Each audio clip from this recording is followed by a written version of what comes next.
Buenas noches, al saludarlos estamos iniciando la emisión estelar del noticiero de la televisión cubana. Buenas noches, gracias por su compañía. De inmediato los titulares. Recibió Díaz-Canel a Nancy Pelosi, líder del Partido Demócrata en la Cámara de Representantes de Estados Unidos. Asistió Ramiro Valdés a inauguración de central eléctrica diésel de Moa. Debaten sobre la informatización de la sociedad como motor de la economía. Este jueves, en horas de la tarde, el primer vicepresidente de los Consejos de Estado y de Ministros, Miguel Díaz-Canel Bermúdez, recibió a la señora Nancy Pelosi, líder de la minoría demócrata en la Cámara de Representantes del Congreso de los Estados Unidos, quien presidió una delegación de congresistas de su partido que visitó Cuba desde el martes 17 de febrero. Durante el encuentro se intercambió sobre el proceso de actualización del modelo económico cubano, las relaciones entre Cuba y los Estados Unidos y las perspectivas del debate sobre el levantamiento del bloqueo en el Congreso norteamericano. Participaron también los representantes Eliot Engel de Nueva York, Rosa de Lauro de Connecticut, Colin Peterson de Minnesota, Anna Issue de California, Nidia Velázquez de Nueva York, Jim McGovern de Massachusetts, Steve Israel de Nueva York y David Cicilline de Rhode Island, así como Josefina Vidal Ferreiro, directora general de Estados Unidos del Ministerio de Relaciones Exteriores y otros funcionarios de la Cancillería. Poco antes de concluir este jueves su visita a Cuba, los miembros de la delegación de congresistas estadounidenses ofrecieron una conferencia de prensa. La visita fue calificada de muy productiva por la congresista Pelosi, quien dijo estar positivamente impresionada por el ambiente que prevalece luego de la primera ronda de conversaciones y por las perspectivas futuras de los vínculos bilaterales. La líder de la minoría demócrata de la Cámara Baja dijo que se han dado pasos importantes en temas como la eliminación de Cuba de la lista de países patrocinadores del terrorismo y para la reanudación de las operaciones bancarias de la sección de intereses de nuestro país en Washington. Sin embargo, reconoció que aún queda mucho por hacer en cuanto al levantamiento del bloqueo.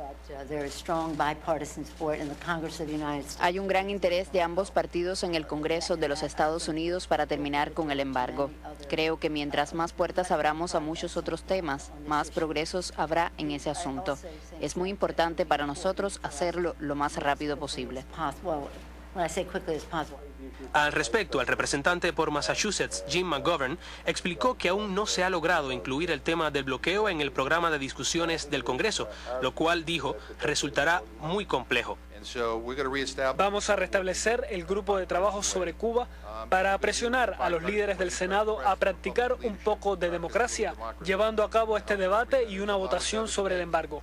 Es un problema que ambos partidos deben ser capaces de analizar, decir lo que piensan al respecto y votar sí o no. Y si tenemos esa oportunidad, creo que podemos ganar. El senador Colin Peterson de Minnesota lamentó esa situación por los significativos beneficios que podría tener la colaboración bilateral en esferas como la agricultura.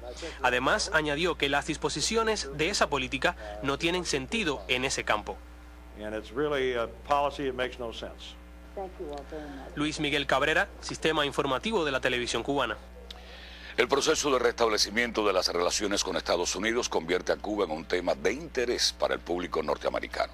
Una nueva encuesta publicada este jueves revela los estados de opinión en ese país acerca del vecino que tienen a 90 millas al sur de sus costas.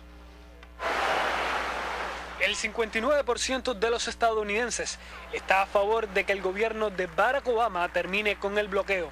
Un porcentaje similar apoya los viajes sin restricciones y el restablecimiento de las relaciones diplomáticas con La Habana. Esos son los resultados de una encuesta publicada por la empresa de consultoría Gallup. El sondeo, realizado durante la segunda semana de febrero, indica una mejoría notable del criterio que los estadounidenses tienen de Cuba. Al margen de la impopularidad del bloqueo, el 46% de los encuestados expresan una opinión muy favorable de Cuba, un 8% más que en el año anterior. Frank Newport, editor jefe de la Gallup, explicó que ese es el índice más elevado medido en sus investigaciones. Los encuestadores señalan que los acuerdos políticos suelen mejorar la visión que los ciudadanos de ese país tienen de otras naciones. El estado de opinión detectado en esa pesquisa coincide con otra encuesta efectuada a mediados de enero, en la que un 60% de los estadounidenses se declaró a favor de la restauración de los vínculos entre su país y Cuba. Javier Ortiz, Sistema Informativo de la Televisión Cubana.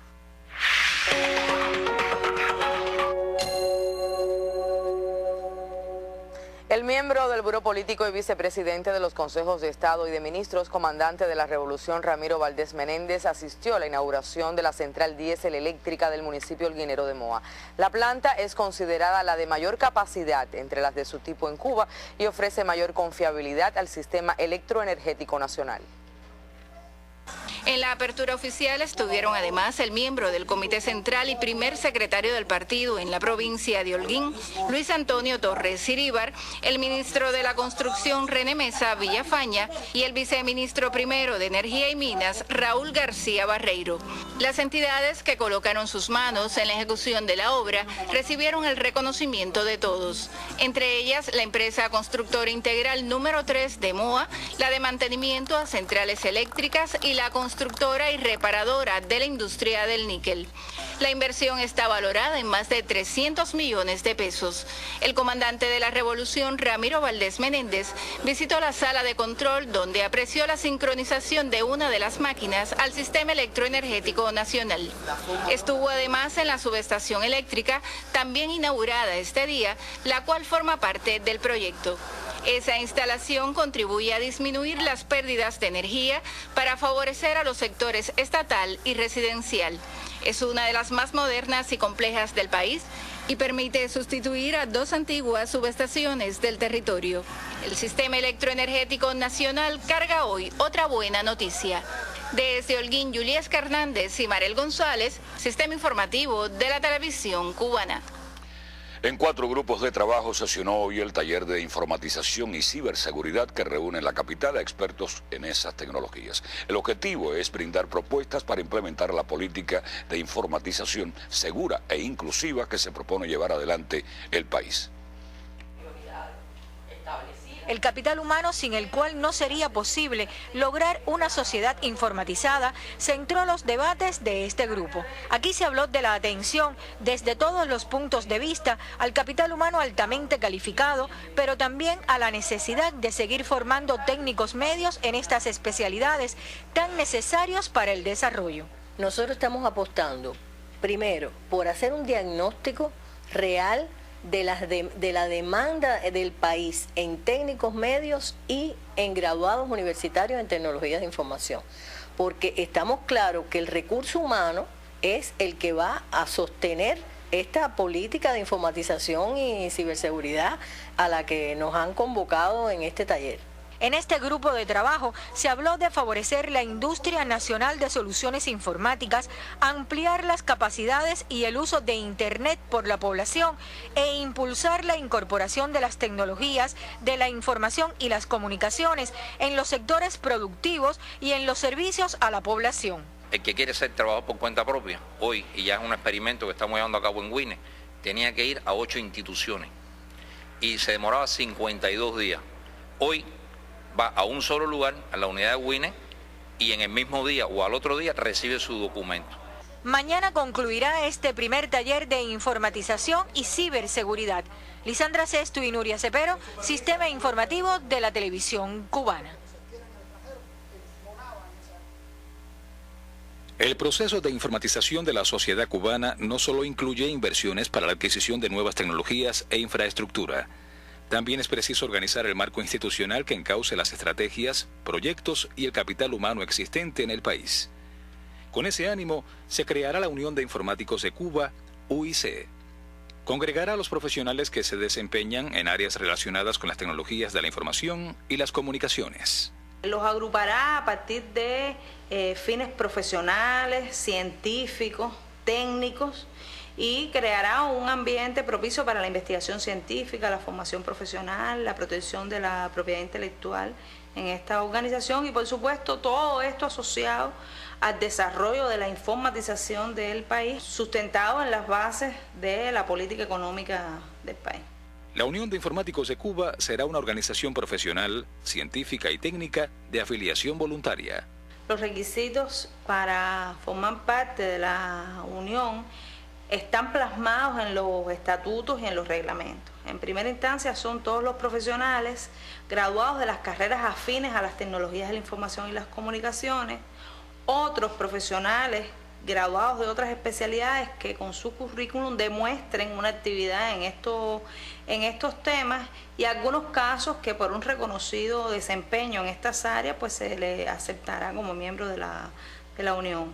En los estatutos estarán plasmadas, entre otras cuestiones, objetivos, deberes y derechos de los afiliados y sus estructuras de dirección. La organización buscará llegar a la mayor cantidad de especialistas posible. Para ello, contará con estructuras que van desde el nivel nacional al territorial.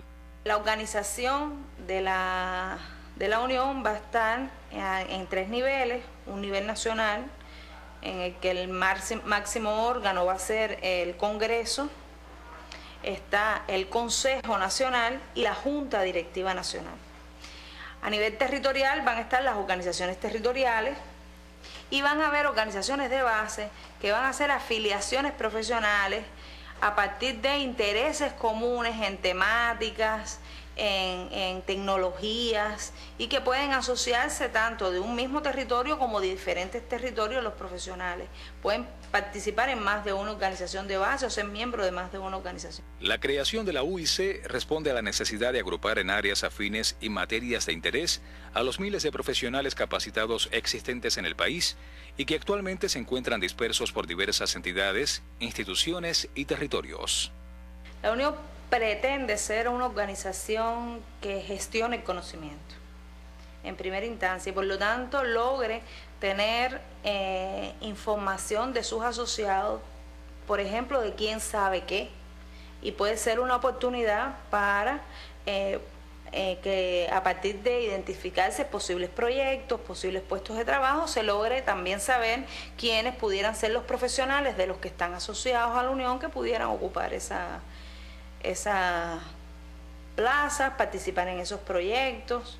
Otro de los objetivos es la cooperación internacional con profesionales e instituciones de otras latitudes como una manera eficaz para comparar experiencias y acelerar el crecimiento científico de los afiliados y el desarrollo del sector de las tecnologías en Cuba. Desde la Unión se promoverá la participación en eventos internacionales sobre las tecnologías de la información y las comunicaciones.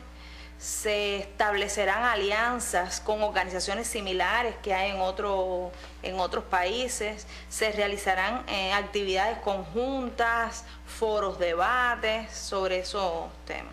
Aunque en Cuba se han logrado avances en la organización de la infraestructura y los programas que garanticen la informatización de la sociedad, este proceso no será dinámico y completo mientras no se organicen los hombres y las mujeres que lo protagonizan. A esto último está llamada la Unión de Informáticos de Cuba.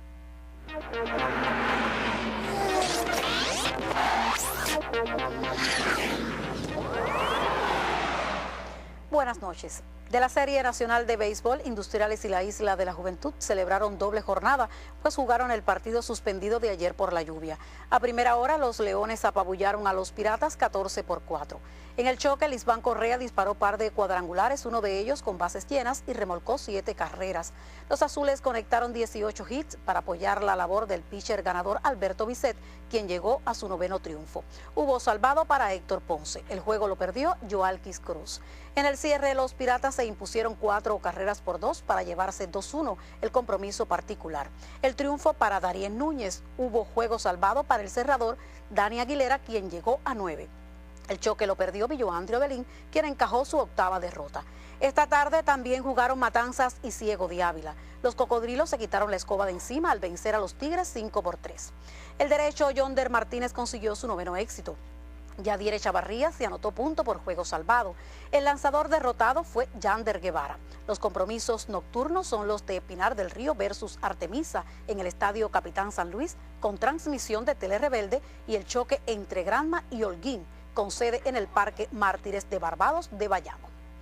La 9ª etapa del Clásico de Ciclismo Guantánamo-Habana se corrió hoy. Guillermo Benítez nos amplía. El capitalino Leandro Marcos se adjudicó la 9ª etapa del clásico ciclístico Guantánamo-Habana, corrida sobre 92 kilómetros entre Cienfuegos y Santa Clara, resultado que no afectó la clasificación general individual, encabezada por el artemiseño José Mojica. Leandro marcó tiempo de 2 horas 18 minutos y 19 segundos, idéntico a crono que el homologado a sus escoltas, el guantanamero Onel Santa Clara y el santiaguero Miguel Valido, quienes concluyeron en la segunda y tercera casilla respectivamente. 2 metas volantes se disputaron en este segmento, en Cumanayagua, conquistada por el yumurino Jordanis Crespo, así como en Manicaragua, ganada por el villaclareño Agustín Martínez. Este departamento siguió liderado por el guantanamero Onel Santa Clara. El otro premio del segmento fue una meta de montaña, ubicada en el kilómetro 82 de carrera y ganada por el santiaguero Arnold Alcolea, quien de esa forma igualó con el aún líder de esta clasificación, Yenier López de Granma, ambos con 24 unidades. La 10ª etapa se rodará este viernes a una distancia de 185 kilómetros entre Santa Clara y Cárdenas, con metas volantes en Santo Domingo, Colón y Jovellanos. Guillermo Benítez, Sistema Informativo de la Televisión Cubana. Concluye su tiempo para los deportes. Muy buenas noches. Gracias, Luisa. Nosotros continuamos con otras informaciones del ámbito nacional.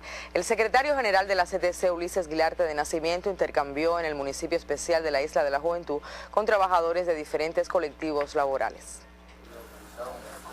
En los distintos colectivos laborales visitados, la principal figura de la Central de Trabajadores de Cuba se interesó por las condiciones materiales, la seguridad, el cumplimiento de los planes y las reservas internas de eficiencia en los centros para elevar la producción y lograr mejora en los salarios.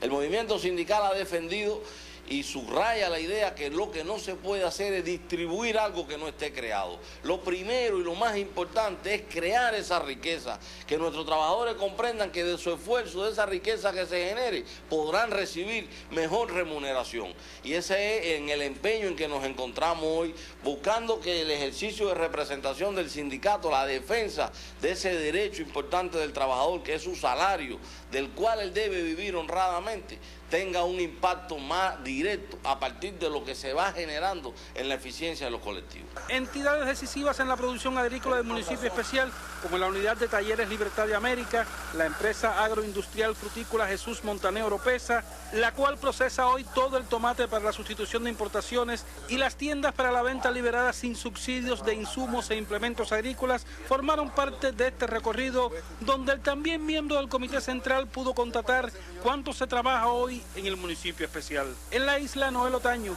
Sistema Informativo de la Televisión Cubana. La empresa de telecomunicaciones de Cuba, ETEPSA, anuncia que a partir del 21 de febrero de este año, tanto La Habana como Guantánamo tendrán 8 dígitos en sus números telefónicos. Ello se debe a la integración del código de la provincia en la numeración actual de ambos territorios. Cuando amanezca el 21 de febrero próximo, los números telefónicos de La Habana y Guantánamo tendrán 8 dígitos. Ese cambio consiste en la integración del código de la provincia en la numeración actual de ambos territorios.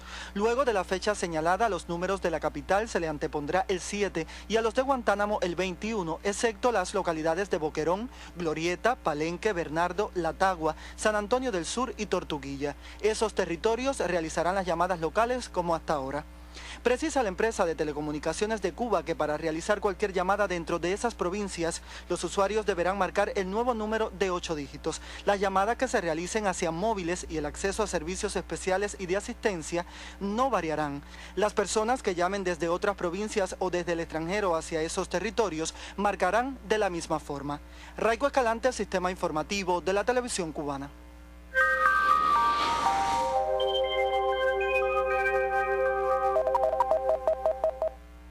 Hola, ¿qué tal mis amigos? Mucho frío, ¿verdad? Y va a continuar.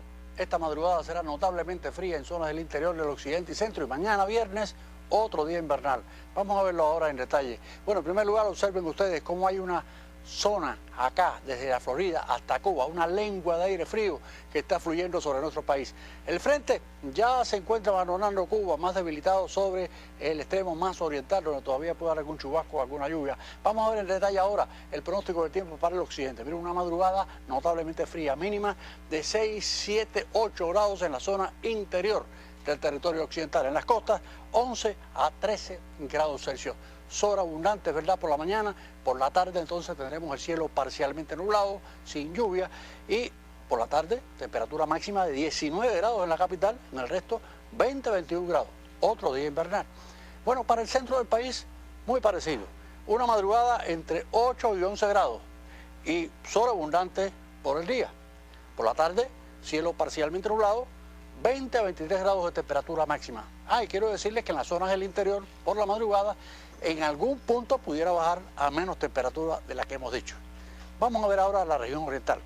Ahí tendremos algún chubasco, alguna lluvia todavía de lo que queda del frente, mientras que habrá mínimas de 13 a 16 grados, llegarán a 18 en Santiago de Cuba y en Guantánamo, mientras que las máximas de mañana por la tarde estarán entre 23 y 24, muy frescas para el norte, y para el sur 26 grados Celsius con algún chubasco aislado. Para los próximos 3 días, bueno, las condiciones del tiempo son alguna llovizna, algún chubasco ligero en zonas de la costa norte para el sábado, y el domingo un poco más de lluvia por inestabilidad central aquí en la zona central del país, inestabilidad atmosférica, algún chubasco aislado en zona de la costa, el lunes sin lluvia. Pero las temperaturas todavía muy frías, pero con una tendencia a ir subiendo paulatinamente durante el fin de semana. Fíjense que el lunes serán mucho más altas. Así que mis amigos, este es el tiempo. Les deseo que pasen una noche muy feliz, abrigarse y hasta mañana. Varios medios internacionales de prensa se han hecho eco hoy del reportaje publicado por el diario estadounidense The New York Times, que resalta los beneficios a miles de personas de otros países que viajan cada año a recibir tratamientos de salud en Cuba. Para ampliarnos el tema, Acontecer Económico Mundial con Marisela Recasens. Muy buenas noches, Marisela. Buenas noches, Añez Serrano, y a toda la teleaudiencia. Así es, el periódico estadounidense The New York Times publicó un reportaje sobre las ventajas del turismo de salud y las posibilidades de cara a la apertura de las relaciones diplomáticas entre Estados Unidos y Cuba. Agencias extranjeras de prensa y medios digitales resaltan cómo el influyente diario pondera la prioridad que el gobierno cubano le ha concedido a los servicios médicos y de salud desde 1959 y reconoce el enorme prestigio que ha adquirido la isla con sus misiones solidarias por el mundo. El periódico destaca que miles de personas de otros países viajan cada año a Cuba por la modalidad de turismo de salud para recibir tratamiento médico a menor costo o porque no se practica en sus naciones. El director ejecutivo de la Asociación de Turismo Médico con sede en la Florida, Jonathan Edilhaid, aseguró que algunos hospitales de su país expresaron interés en colaborar con instituciones médicas cubanas. The New York Times reconoce que las restricciones económicas y comerciales de Washington contra Cuba complican los trámites para que un estadounidense acuda a los servicios médicos cubanos. Y una compañía turística de Puerto Rico tiene planes de ofertar una decena de vuelos charter directos a Cuba a partir del verano, publica la agencia EFE. El secretario de Estado de Puerto Rico, David Bernier, expresó su regocijo por el acontecimiento. El número 2 del gobierno de Puerto Rico explicó que la oferta de vuelos directos es de gran interés para las autoridades puertorriqueñas porque eso ayuda a estrechar lazos entre ambas islas. Hay que recordar que el turismo clásico entre Estados Unidos y Cuba no está permitido y que Puerto Rico debe cumplir las restricciones del bloqueo de Washington contra La Habana por su condición de Estado asociado a la Unión. De acuerdo con las nuevas normas publicadas en la página oficial del Departamento del Tesoro, solo los estadounidenses que clasifiquen en las 12 categorías contempladas podrán viajar a Cuba sin necesidad de obtener una licencia especial del gobierno. Entre ellas, solo se mantienen viajes familiares, intercambio cultural, actividades religiosas o deportivas y proyectos humanitarios. Acontecer Económico Mundial. Hasta un próximo encuentro. Gracias, Marisa.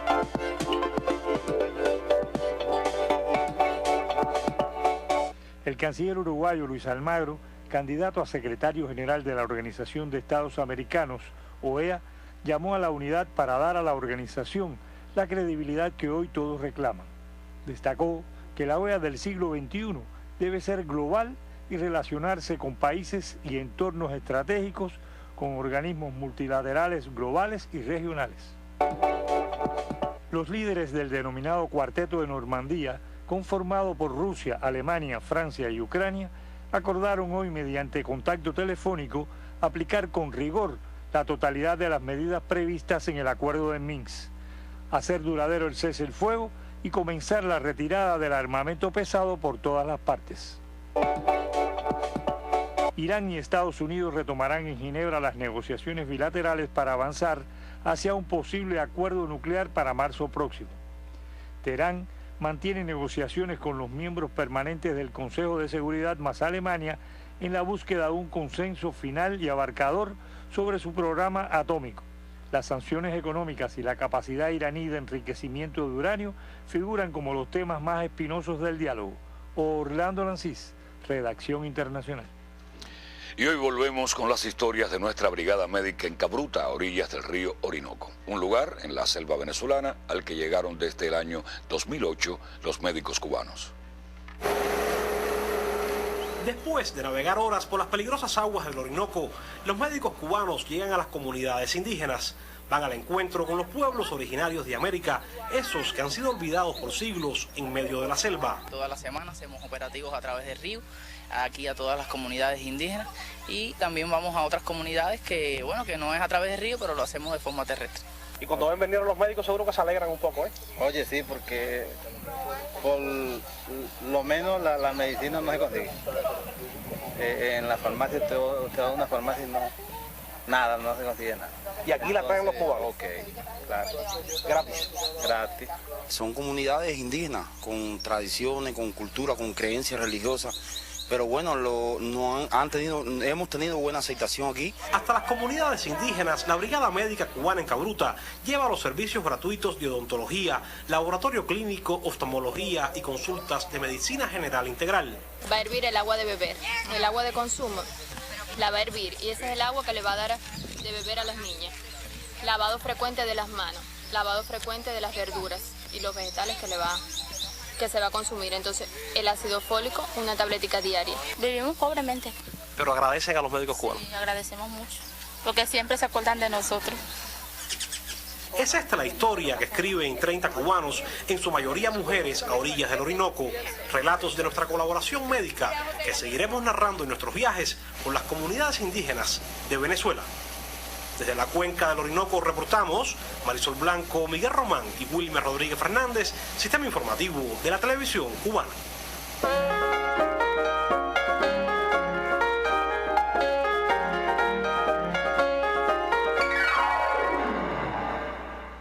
Buenas noches. A propósito de la Feria Internacional del Libro, hoy se presentó en la Casa del Alba Cultural de La Habana el libro Monseñor Carlos Manuel se confiesa, escrito por los periodistas Luis Báez y Pedro de la Hoz. El libro, escrito por Luis Báez y Pedro de la Hoz, a partir de una entrevista realizada al Monseñor Carlos Manuel de Céspedes, da testimonio de un hombre considerado una de las personalidades eclesiásticas más interesantes en los últimos 50 años en Cuba.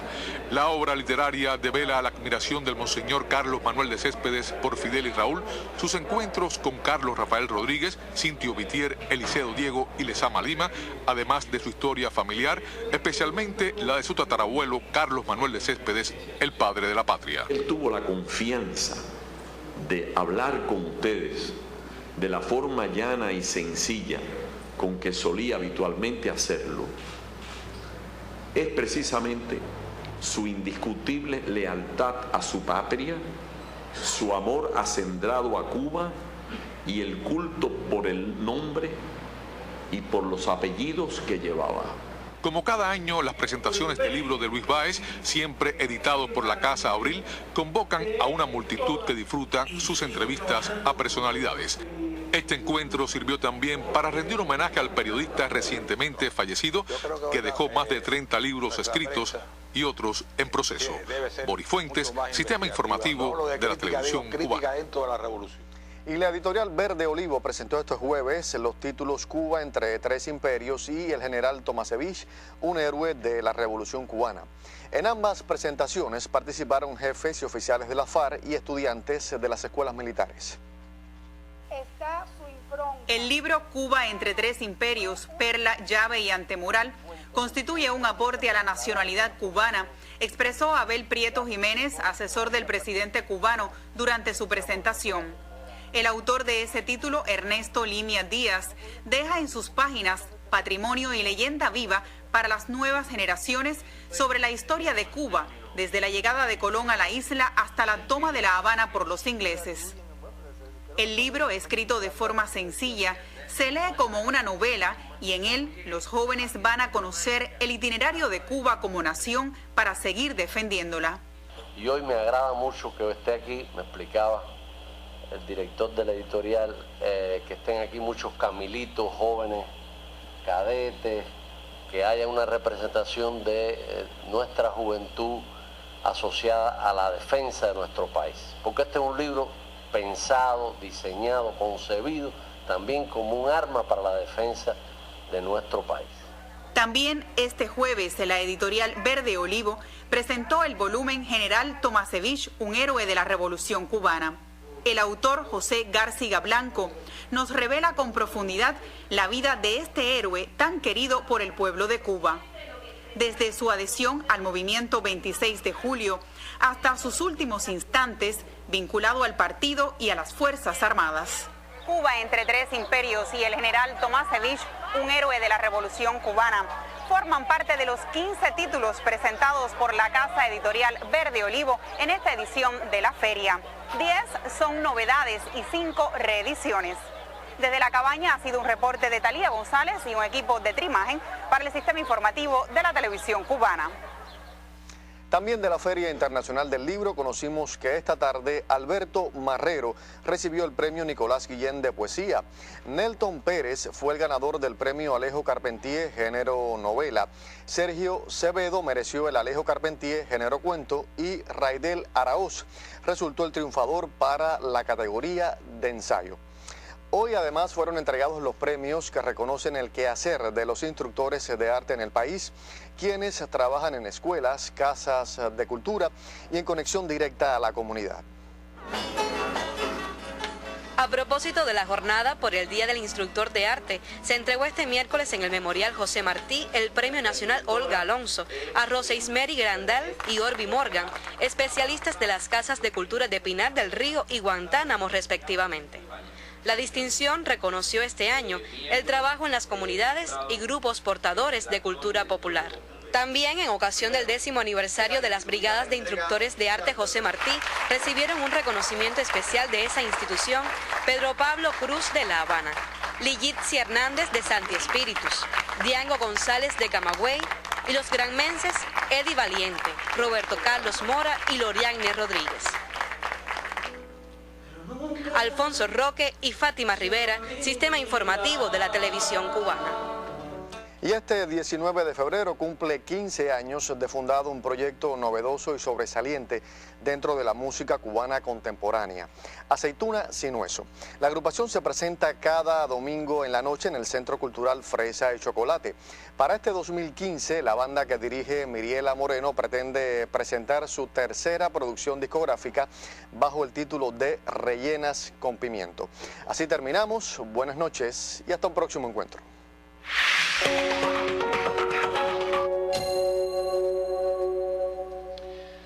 La historia de una nación es su patrimonio inmaterial más importante. En el caso de Cuba hablamos de más de 500 años ilustrativos de cómo hechos y personas configuran nuestra identidad nacional y la independencia.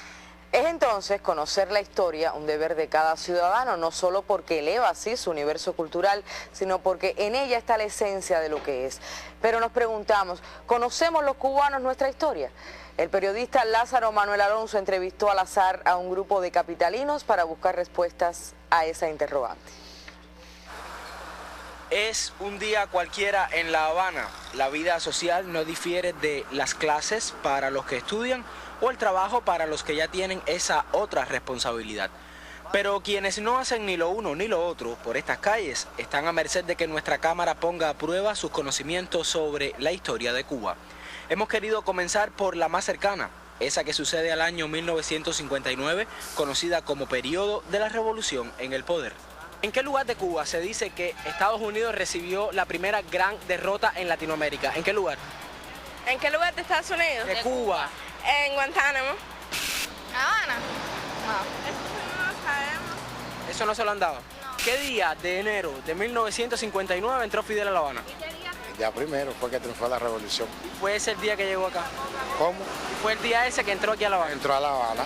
Estas digresiones son la respuesta a un fenómeno que, más allá de lo risible, trasluce que los cubanos nos ocupamos poco de conocer nuestra historia más cercana. Quizás porque se deje solo a las lecciones del maestro en la escuela o porque los padres no exigen lo suficiente a sus hijos la sistemática revisión de estos asuntos. Lo mismo sucede con esa otra etapa relacionada con las guerras de independencia. ¿Cómo se le conoce históricamente el periodo comprendido entre la Guerra de los 10 años y la Guerra del 95? ¿Cómo se le conoce? La de los 10 años y la del 95. No sé, no me acuerdo. Carlos Baliño, ¿junto a quién fundó el Partido Comunista? Y Antonio Mella. ¿Cuándo lo fundaron? En 1902, ¿no? ¿Cómo se llama la emisora que se fundó en las montañas de la Sierra Maestra para difundir las ideas de la revolución? Por eso, ¿no? Para este grupo de estudiantes, que los contenidos queden aprendidos depende en buena parte de la preparación y motivación de quienes los imparten. Depende de la motivación que tenga el profesor para darte la clase. Así tú puedes transmitir mejor tus ideas, depende de la cosa que tenga para relacionarse con los alumnos, la motivación y todo eso. Pero este reportaje tiene afortunadamente las acertadas respuestas de quienes entienden que cualquier conocimiento es primero una responsabilidad personal, aunque instituciones sociales tengan también ese cometido. ¿Quién fundó el Partido Revolucionario Cubano? José Martí en los Estados Unidos. ¿Quién fue el héroe cubano, el personaje de la historia de Cuba que protagonizó la protesta de Baraguá? ¿La protesta de Baraguá? No sé. En tiempos que los grandes conflictos internacionales están condicionados por el movimiento de la ideología, conocer de dónde venimos y por qué es esencial para no ser parte del grupo manipulado. Es un privilegio que los hechos de más profundo heroísmo y personalidades de los más notables valores conformen la historia de Cuba, aunque para estas personas escogidas al azar, esta sea todavía su asignatura pendiente. Lázaro Manuel Alonso, Sistema Informativo de la Televisión Cubana. Y fueron titulares en la emisión estelar el encuentro de Díaz-Canel con Nancy Pelosi, líder del Partido Demócrata en la Cámara de Representantes de Estados Unidos.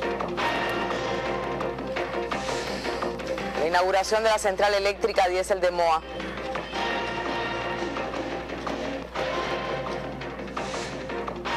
Y los debates en el primer taller de informatización y ciberseguridad que sesiona en La Habana.